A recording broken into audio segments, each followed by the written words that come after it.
I want to make a do-it-yourself horror movie. This seems like a pretty good place to start.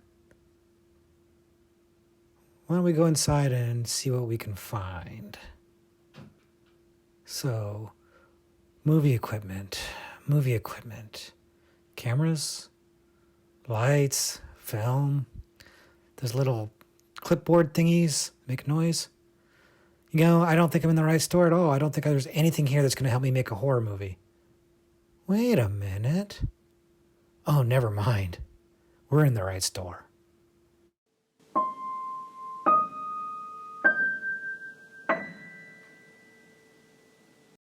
Hello, everybody, and welcome back to the Horror Movie Syllabus. My name is Professor Victor, and I'll be your host as we go through all of the essential, noteworthy, interesting, and notorious modern horror films. If you're new to the channel, I recommend you check out the introduction video. There's a link to that in the description below, and it'll give you a pretty good idea of what we're all about here at the Horror Movie Syllabus. But in short, we look at a particular subgenre of horror, and then we talk about 3 movies from that subgenre. Today, the subgenre that we're looking at is do-it-yourself or DIY horror movies. And the DIY phrase is something that probably doesn't get used a lot when talking about these movies. I think there's a lot of other terms that people like to use. I see microbudget gets used a lot for these kinds of movies. I see straight to video or shot on video, backyard movies. There's a lot of different terms to mean what I call do-it-yourself. And what, it's not just me. I didn't make that up. But I like to say do-it-yourself horror movies because I think that is the crux of what these movies are and the reason why I want to talk about them today. See, these movies are movies that are made by regular folk, not studios. They're made by people like you and me, generally speaking, fans. Fans of movies, particularly in this case, fans of horror movies, who have dreams or aspirations of making movies. Either, they actually have career aspirations of wanting to break into the movie business, or they just love it so much that they want to make their own. And in each case, I find that to be very charming and very respectable. I have a lot of affection for people who take the initiative to try to make something on their own and produce a movie.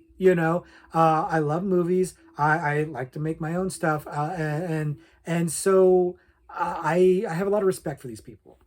Now, that doesn't mean that the end product is always good. In fact, more often than not, it's not all that good, and that's part of the charm for me. You'll have people who who make movies who don't really know anything about making movies. They just love them. And then you'll actually have people who are really talented, who know a lot about making movies, making them. So this subgenre runs the spectrum of quality. There are really great ones. There are really bad ones. It's all over the map. And that's also part of the fun. It's kind of like that box of chocolates that Forrest Gump likes to steal chocolates from. You never know what you're going to get with a do-it-yourself horror movie. You might find a hidden gem.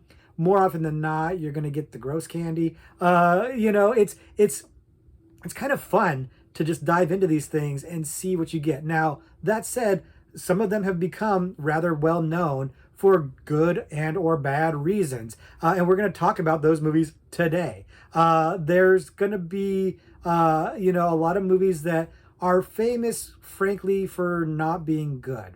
Movies that people like to make fun of because they're incompetently made or whatever. And, we're going to make fun of them a little bit too. We're going to come out and say it because I think that's also part of it too. Like, I do think that in order to do this, in order to make a movie and put it out there, you got to have enough thick skin to take the criticism. You got to know that you're opening yourself up to, just like on a YouTube channel. You got to know that some people aren't going to love what you do and they're going to make fun of you or they're going to be mean or whatever. And you got to roll with it. But I don't want to be mean to anybody because like I said, I respect this. I respect people taking the time out, putting the energy in, putting their own money in to do this. I want to pay the respect to it. But I'm not going to sit here and pretend things are good when they're not. I'm going to say it like it is because that's what I do here. You guys trust me to be upfront and honest with you. That's what I'm going to do.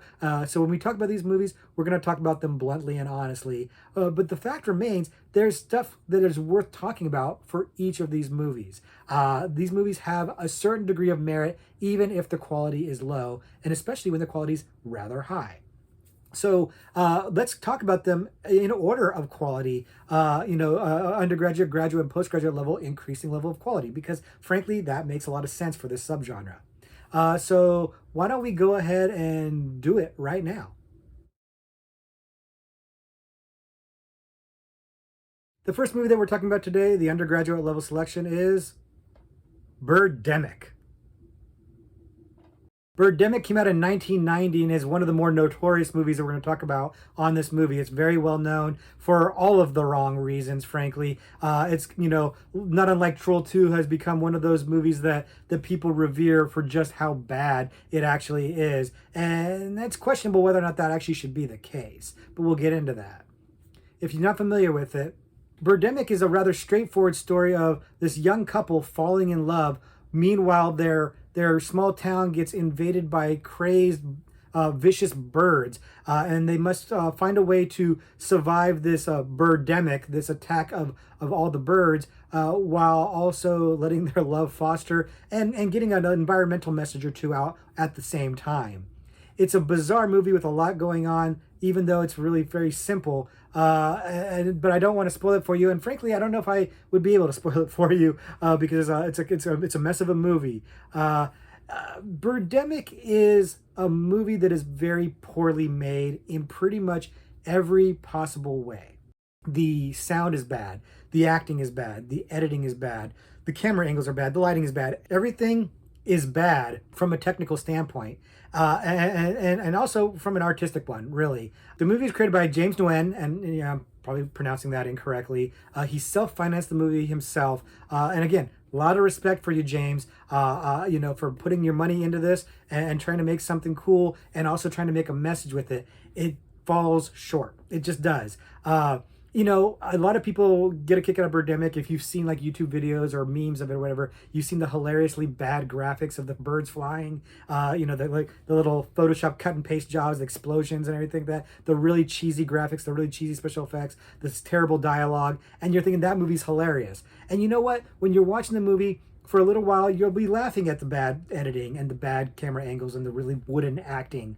You'll think it's really funny. And then you'll realize you still have an hour and a half left to go. That's the problem. This movie is a full-length movie, and it's slow. The birds don't even show up till about 45 minutes in, about halfway through the movie, and that's a problem. We don't get to the fun, crazy bird stuff, the stuff that you know about, the stuff that you've seen, even if you've never seen the movie, till halfway through. The first half of the movie is a love story, and it's a love story between two people who have no chemistry, no real acting skills, working off of a script that is very poorly written, with a lot of bizarre non sequiturs thrown in, and it is kind of funny, but it gets old fast. I mean, it's 45 minutes of that, and it gets old fast. There's a lot of footage of cars driving. I mean, a lot of footage of cars driving. It's obviously there to pad the runtime of the movie, and it's a slog, man. I'm not gonna lie to you. Everybody in the movie is affable enough, but they're just not actors. They're not real actors, and it hurts the movie. It's to their detriment that they're not real actors. The movie does come off as unintentionally funny, but again, the joke wears thin after a little while. The interesting thing is that the director decided to put in these environmental messages in there. In fact, the whole plot of the movie winds up hinging on some environmental issues, but it's just so ham-fistedly shoehorned in there, his political message, that it also winds up being somewhat hilarious, but also just really weirdly off-putting at the same time. It's weird. The stuff that's focused on in this movie is so bizarre. It's just like, these are the things that the whims the director just felt like looking at, and he put it in there. And again, respect. If you want to make a movie about all these different things at once, good, go for it. But it is a little bit of a hard watch. Now, it's true, my opinion might be a minority opinion here, because this movie does have its fans. Like I said, it's a cult favorite. It's found an audience. People love this movie. I don't hate it, but it's not as good as people think it is. There's a reason why we're not talking about this movie in the so bad it's good subgenre, because it's not that good. It's not like Troll 2 or I Know Who Killed Me or something like that. It doesn't have enough funny stuff to outweigh the really dull stuff. The bad stuff is funny, but it's not prevalent enough, or it's too much of the same to really get behind it and get terribly excited about it. At some point, you're just watching a movie that's hard to watch. It's slow, it's paced poorly, it sounds bad, the acting's bad, the script's bad, everything's bad, and at some point it gets a little boring. And then the birds show up, and the silly bird graphics are hilarious, and it picks up again. The second half is better than the first half. You can probably trim about 20 minutes out of this movie and make it a lot tighter, but again, this is somebody who didn't really know how to make movies. Now, it's popular enough that they have a sequel that I haven't seen and frankly probably won't bother to see. I can't imagine it's good because every time you take one of these cult faves that is popular because people are kind of making fun of it and then try to make a sequel, you always try to make it funnier and be on purpose bad, and it never works out well. It's never the kind of thing that sells as well. So it always winds up being a diminished experience from the original. So I would pass on the sequel. I am passing on the sequel, and I would recommend you do the same probably. But I'm not even really recommending the original. If you've seen like videos about it or memes about it, you've seen enough. You don't necessarily need to see the whole movie. But if you have seen the whole movie and you like it more than me, defend it in the comments below. By all means, give the counterpoint to my argument because I find the movie to be overrated. I respect the creator's passion in the movie. I respect him putting his money into it. I respect that he made something whole and got it out there and it became as big as it is. Much respect for that, but I don't love the movie. If you do, tell us why you do in the comments below. The second movie that we're talking about today, the graduate level selection, is August Underground. August Underground came out in 2001 and is one of the more notorious movies that we're going to talk about today, and frankly on the channel. It's very well known for being an incredibly disturbing and violent movie, and also because of the notoriety of some of the urban legend stories behind it, or maybe they're not even really that urban legend, maybe they are real, but we'll get into all of that in just a minute. If you're not familiar with it, the movie is about a serial killer and his camera wielding partner as they film their lives, both mundane things and really gruesome things. They like to film violent acts on unsuspecting and innocent victims, cruel assaults and murders and torture, all for the fun of their own future viewing enjoyment and for our viewing enjoyment as well. But we'll go ahead and spare you the details of it right now. There's not really much to spoil because there's not really much of a plot. August Underground is very well known for how gory and disturbing and violent that it is. And that's a reputation that's well deserved. The director, Fred Vogel, has made a movie that is really supposed to be kind of like a real life snuff film. It's obviously not real. He didn't really kill anybody or anything. More on that in a second. But it is the kind of movie where the whole premise is a serial killer filming their misdeeds, and so it's shot like it really is a snuff film. And it looks very very real. I have to give Vogel credit for how real this looks. The special effects, the violence looks very convincing, very real. But what really adds to the verisimilitude of the movie is how crappy it looks. Frankly, it's shot on bad video. It's shot very poorly, poorly lit. The cameraman is not very good, and all of that makes it seem real. It seems like an amateur filmmaker, an amateur cameraman filming killing somebody or torturing somebody or beating somebody or filming a mosh pit or whatever, filming a day at the zoo. It really is a very realistic looking video. It looks like somebody made a snuff film that's being passed around on tape. That works very, very well.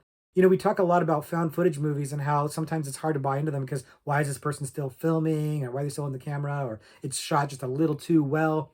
August Underground nails it. It's very realistic. If you like a really realistic found footage movie, August Underground is going to deliver for that. But be careful what you wish for because that violence becomes all the more unsettling the more realistic it looks. It really is stomach churning, disturbing, and that's what Vogel's going for. He's clearly going for shock and distressing you and making you uncomfortable, and he nails it. He crushes it.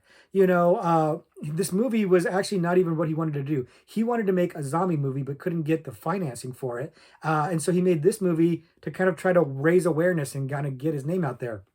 Mission accomplished, although I have no idea if he ever got around to making the zombie movie. He made more of these, more on that in a minute. But the movie hit a nerve for people. There are, people who really like sick horror and I don't judge, man. There's a room for all kinds of horror here. So if that's your bag, this movie's for you. But there's also people who I think like it because of how disturbing it is, like how much of a challenge it is to sit through. And that's kind of where I sit.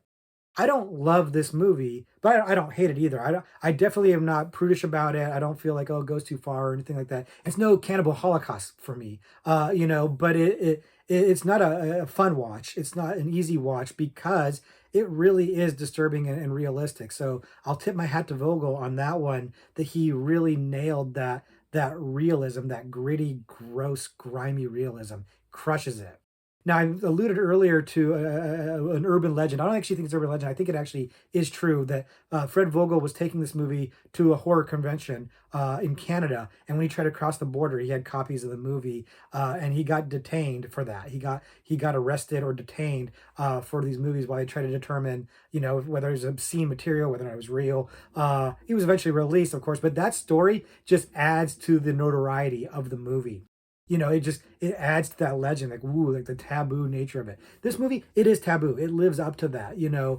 What you see on there is stuff that the average person probably shouldn't see. It's really gruesome, really violent, very, very real. And that's what I like about it. I like how realistic it is. I just wish it had more to say. Vogel has this movie that it has no plot really to it. It really is like two guys filming whatever, including their horrific misdeeds. And that, again, adds to that realism, but it doesn't go anywhere. It doesn't do anything. There's no message to be gleaned from that. It doesn't say anything, and I wish it did. I wish that Vogel had a voice. He had something more to say other than just like trying to throw something at the screen that's going to shock you and unsettle you. He crushes it at that. I give him credit for that. I would have challenged him to do something more, especially because there are two sequels to this movie that kind of form a trilogy, if you will, and it follows the characters as they go on. And I think there's a third assailant that joins the party, and it's just more of the same. It really is more grotesque, shocking violence, more upsetting, disturbing, taboo things. And so if you like that from the first movie, you get more of it in the sequels. But again, it doesn't really go anywhere. It doesn't say anything. It doesn't do anything. It doesn't bring anything new to the table. It's a shock piece that works really well in shocking, but it doesn't do anything more than that. And I would have liked to have seen, as the sequels went on, Vogel finding a voice, finding something interesting or unique to bring to make this story, I don't know, worthwhile, compelling, something that I'd want to revisit. Because as it stands, I see the movies, I don't really feel I need to revisit them. I'm not prudish or squeamish about it. It didn't do anything more for me than other than shock me. And once the shock wears off, especially like by the time you're getting to a second and then a third movie, the shock wears off a little bit. You get a little numb to it. So you needed something more, a twist, something to spice it up or make it a little bit more interesting. But as a realistic found footage movie, one of the more realistic ones you'll ever see. And again, for better or for worse, if you're not familiar with the movie, you've been warned. Like, if you haven't seen it, like, you use your judgment on whether or not you want to watch this movie. Many of you, it's not going to be for you. But for some of you, this might be your bag. This might be, if you really love found footage, if you really like gore, if you really like really disturbing taboo stuff, this might be right in your wheelhouse. And frankly, you might have already seen it. If you have and you love the movie, let us know in the comments below. Like, am I wrong? Is there more to it that I'm missing? Am I not really getting the message? Let me know in the comments below, but I don't think I am. I think it's a shock fest. I think it's a really great shock fest. It shocks the hell out of me, but it doesn't do anything more than that, and I wish it did. So that's my thoughts on it. Proceed with caution if you watch it yourself. And the last movie that we're talking about today, the postgraduate level selection, is Never Hike Alone. Never Hike Alone was released in 2017 and is a fan film, a Friday the 13th fan film. And we're going to talk a little bit more about fan films in the future, I think, because I really like these kind of movies and I think it might deserve a subgenre all of its own. But for now, we're going to talk about it here and do it yourself because I really like Never Hike Alone. If you haven't seen it, the movie does purport to be a story in the Friday the 13th universe featuring killer Jason Voorhees, the hockey mask maniac who likes to kill unsuspecting campers. But in this case, it's a solitary hiker who has inadvertently come across the now closed Camp Crystal Lake, which is closed to trespassers. And in exploring this camp, he's found Jason Voorhees, who does not like trespassers, and hijinks abound, although not as many hijinks as you might want or think he would be in a Friday the 13th movie. But I don't want to spoil anything for you. So Never Hike Alone is one of the more well-known, notorious fan films, and especially Friday the 13th fan films, because it's really, really well made. The movie is actually not even quite full length. It's about an hour long, so it doesn't even really quite qualify as feature length. And it's really different than what you would expect from a Friday the 13th movie, primarily due because it's a budget. The movie's not studio finance. It's not part of, the Friday the 13th official canon. It's a fan-made film. And the fan-made film is something that, studios tend to turn a little bit of a blind eye to, as long as you're not really making money off of it or anything like that. And that's really where Never Hike Alone sits. It was a crowdfunded movie. They reached out to the fans. A company, Wop Stop Films, reached out to the fans for financing to make this movie, and they had talent. They had people who knew what they were doing. The lead guy, who is the main guy that you sit with the entire movie, is charming and he's good. And they've set it up so that he's kind of an adventure hiker YouTuber.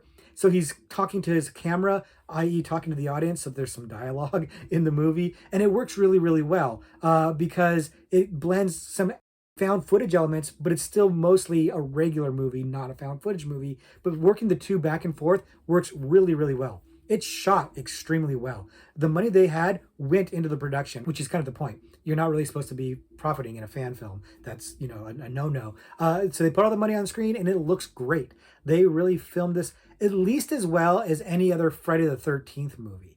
It's not like, Lawrence of Arabia or anything like that, but it's shot as competently and professionally as any of the, Friday the 13th sequels. It looks good. The script is decent. Here's the thing that I would say about it that's a little bit of an issue, is that there's not a lot of kills in it because, again, you're really following one guy. The formula for the Friday the 13th movie and most slasher movies is, a group of people that are getting picked off one by one. Without that, there's not a lot of kills going on. And the Friday the 13th trademark is creative kills. So if there's a quibble that I have with this movie, is that there's not a lot of creative kills because there's not enough people to kill.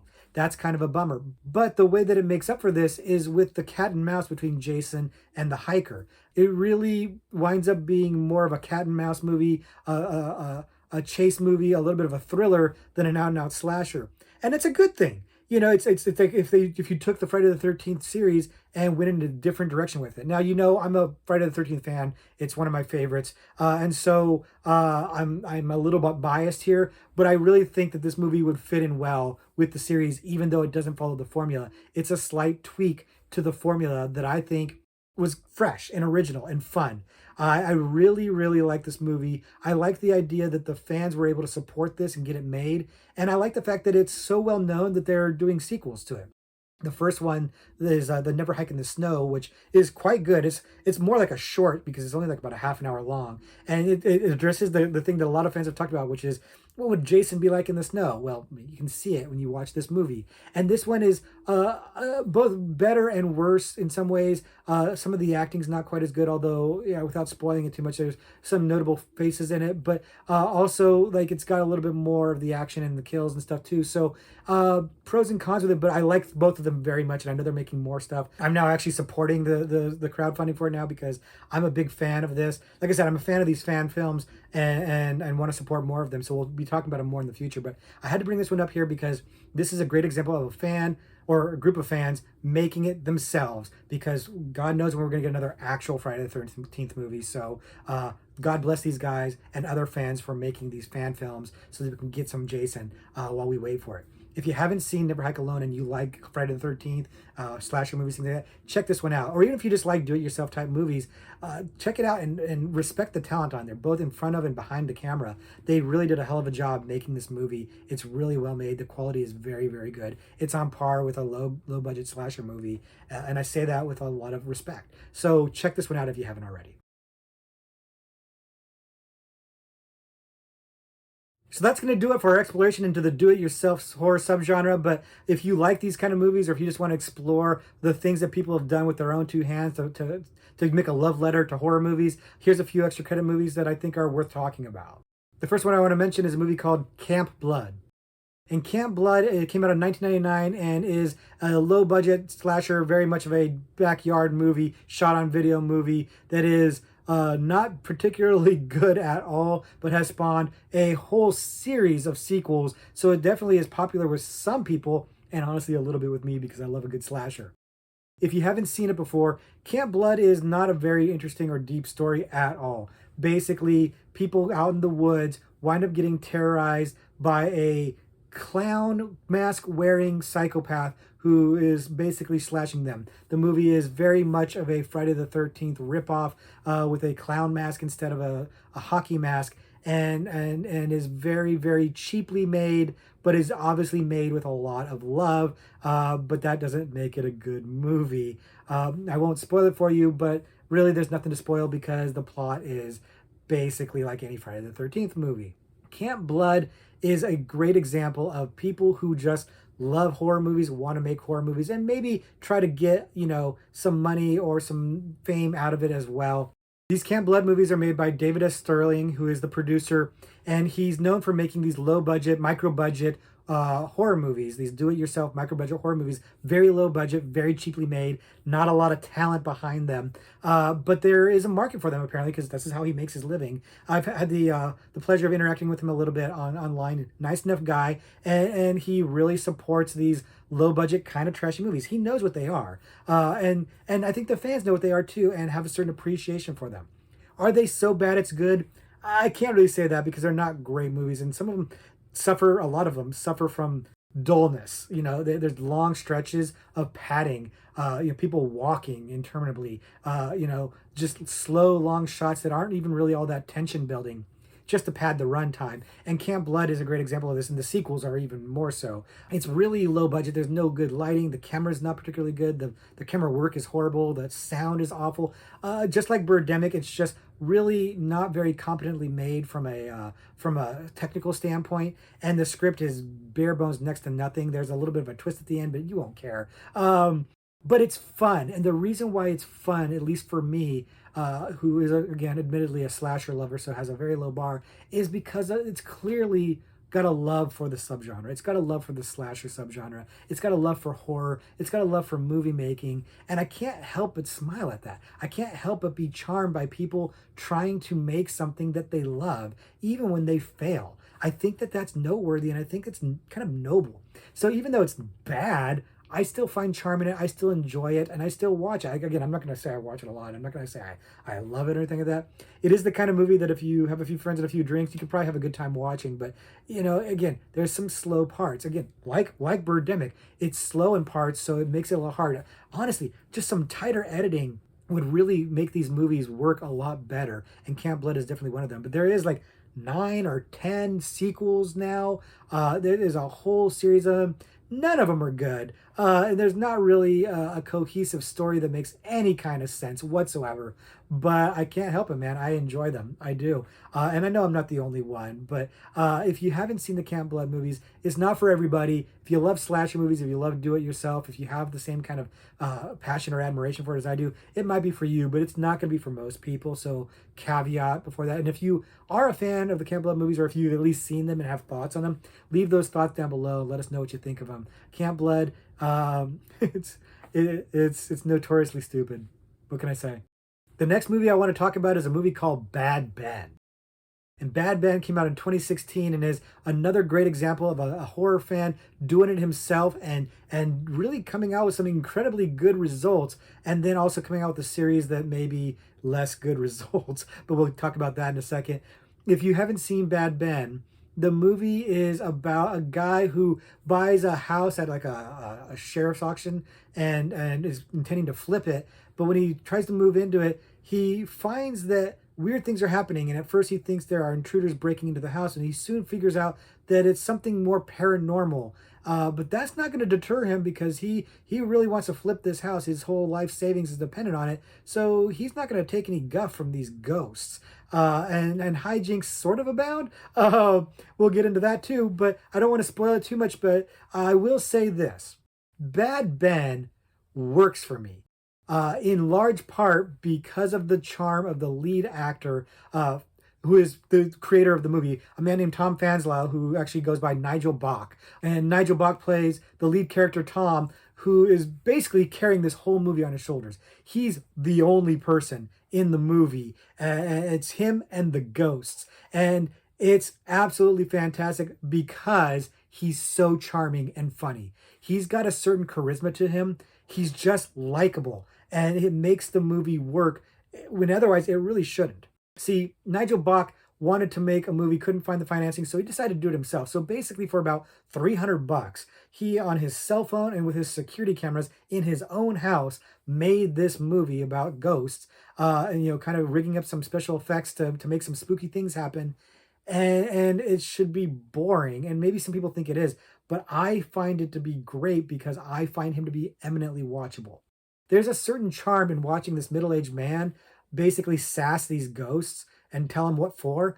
It's absolutely fantastic. It's just hilarious to me. And I would equate this movie to Paranormal Activity. If you like Paranormal Activity, you will probably like Bad Ben quite a bit because it's very similar in terms of not only concept but also tone.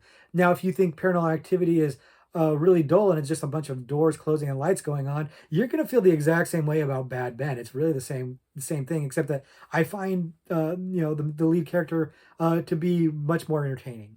And I think I'm not alone because this movie was rather successful, and Nigel Bach went ahead and threw this up on Amazon Prime and made like $100,000 on his $300 investment.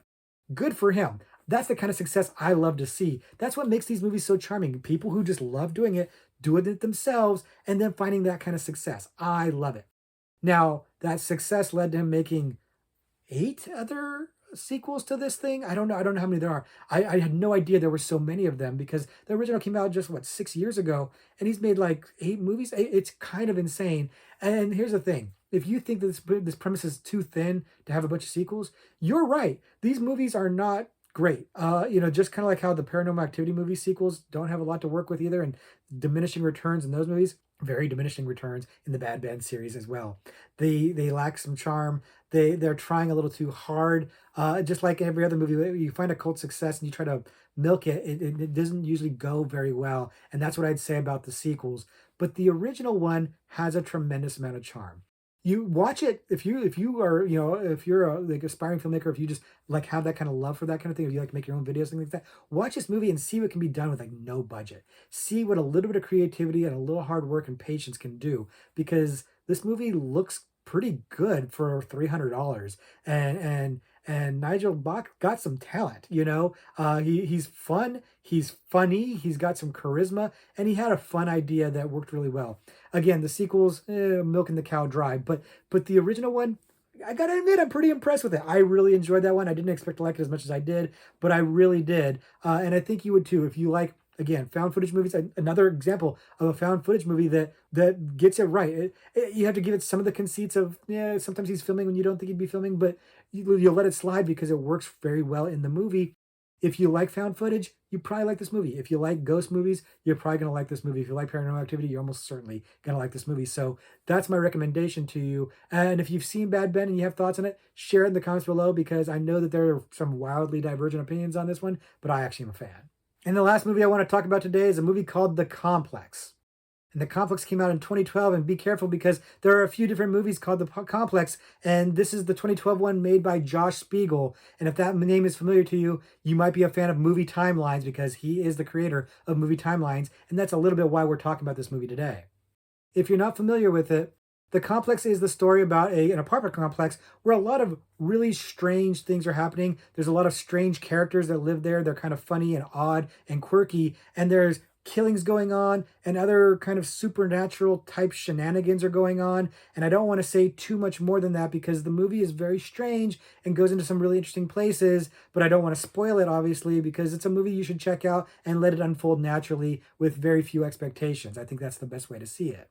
Now, as I mentioned, The Complex was made by Josh Spiegel, who is friend of the channel, friend of mine personally, a mentor of mine, and somebody that I respect very much. And that's a little bit why I want to talk about this movie, because if I'm being honest, this movie's barely a horror movie. There's some killing in it, there's some weird stuff in it, some creepy stuff in it, but it's really played more for laughs and maybe some sci-fi-ish action type stuff. I don't want to give too much away again, but this movie's barely a horror movie. But that hasn't stopped me before from talking about movies that I like that are barely horror movies. I do it all the time on this channel, so I'm doing it now too. The Complex is barely a horror movie. It's not really going to scare you, but it might make you laugh. But the reason I really want to talk about it is because I know Josh. He's a regular guy. He loves movies. He's a little bit into the industry. He's got some connections to it, but he did this movie on his own. It's the perfect example of a do-it-yourself movie. He took a camera, he took what little equipment and friends he had, and made a feature-length film that actually has screened in theaters. And to me, I am so impressed with that. I'm impressed with the amount of effort and work and tenacity that it takes to pull something like that off. I also really like the movie. Look, is it a completely perfectly made movie? Absolutely not. It's got some technical flaws, although far less technical flaws than things like Birdemic and stuff, actually. And it's a weird movie, so it's not going to be for everybody. But I love the weirdness of it, but I particularly love the script. It's got some really interesting ideas that were maybe not fully realized because, again, lack of budget. When you're doing it yourself, you don't always have the money to do everything you want to do. But even with that lack of budget, still told a really fascinating, interesting story and had some really funny lines as well. There's a lot of wit to the script. Not every joke works. I'm not going to lie. Even though Josh is my friend, it's not the best script in the world, but it's a solid one. I had a good time with it. I was never bored during this movie. And that's what I've been complaining about with some of these other movies we talked about is they stretch on a little too long, get a little boring. This movie doesn't do that. This movie is very well paced. Now, Josh has some experience as an editor, so that's part of why. It's well edited. It moves at a good clip. And again, the script is better than a lot of the scripts of the movies that we've talked about before. So there's some talent that's working pretty well for this movie. I think this movie is better than a lot of the other do-it-yourselves that are more famous. It's unfortunate this one hasn't kind of caught on as a cult favorite as much. It's a little hard to find as a result. You can find it on YouTube. A few of these movies you can find on YouTube, actually. So if you look for movie timelines, The Complex, you can definitely find it. And I would definitely recommend checking it out if you haven't already. I know several of you are fans of Josh's that watch this channel, and so you've probably already seen it. But I think it's a great example of somebody doing it themselves who loves movies and doing it in a way that's entertaining and fun. And that's the thing I think I like about this movie the most. It's fun. A lot of these movies we've talked about are a little bit of a slog, but some of them are fun. Some of them, August on the Ground, a little bit, not fun, but actually, still pretty powerful. But the Complex is a fun movie, and again, just a great example of doing it yourself. So I had to talk about it here. And if you've seen The Complex, let me know what you think in the comments below. But definitely would be a high recommend for me to check out The Complex. So that's going to do it for do-it-yourself horror movies or micro-budget movies or shot on video or backyard movies or whatever you want to call them. Movies made by fans. People who love movies, who just want to express themselves. I'm a big supporter of it. I'm a big fan of people just making art and putting it out there for all of us to see. Critics be damned. So I have a lot of respect for every person who's made a movie who we talked about on this list. So even if I talk negatively about your movie, I respect you as a filmmaker. And for those of you that are interested in these kind of movies, check some of these out and let us know. Let's keep the conversation going. Make some recommendations. But right now, I want to get into a horror trivia question. As you know, I like to look at a horror trivia pursuit card and read a question from there live on the air so that you can see if I can answer or not. Last week didn't go so well for me. Hopefully this week will go a little bit better. I'll give you guys an opportunity to answer as well. And let's see, we'll pick the category of gore and disturbing because we talked about August Underground, which is gory and disturbing. So let's go with the gore and disturbing category. So the question is, what famous co-director was an assistant editor on 1981's Evil Dead? I feel like I should know this, but I don't know this. Obviously, Sam Raimi was the director of Evil Dead. I don't recall there being a co-director of Evil Dead. But there's some logic that I can play out here. I won't say yet in case you guys are thinking about it, mulling it over. Now I know a lot of your Evil Dead fans. I mean, it's a big deal. It's it's kind of a horror classic, if you will. And we've talked about it. And I love the movie. I love the series. I love all of it. And I know Sam Raimi's in the news lately because the Doctor Strange movie just came out recently at the time of this recording. So Sam Raimi's getting all the buzz again. And I love Sam Raimi. I love his movies. I love his non-horror movies even. But I don't know about the co-editor, but I have a thought on it. And I bet you big fans of the movie If you don't know this answer already, you're probably thinking the same way I'm thinking. But again, I want to give you some time. I'm kind of prattling on a little bit. I'm treading water a little bit to give you some time to think about this. But it's probably been enough time now. But for those of you that are Evil Dead fans that don't already just instantly know the answer to this question, are you thinking the same thing I'm thinking? Are you thinking Sam Raimi made that Evil Dead with his buddies? It was a do-it-yourself movie, really, and they had a lot of co jobs. People did multiple jobs, hyphenate jobs, if you will, on that movie. So my guess is that one of the people who were in the movie was also the co-director and editor that they're talking about in this movie, and the person that would be famous would be Bruce Campbell. So that's going to be my answer. My answer is Bruce Campbell, although I don't recall any story about Bruce Campbell being the editor or the assistant editor on Evil Dead, but that's what I'm going to go with. I'm going with Bruce Campbell. So let's check and see if I'm right. No, I'm not right, and I did not know this. I did not know this at all. The answer is Joel Cohen from the Coen brothers. Joel Cohen was the assistant editor on Evil Dead, and I guess that's the. Oh, hi, buddy.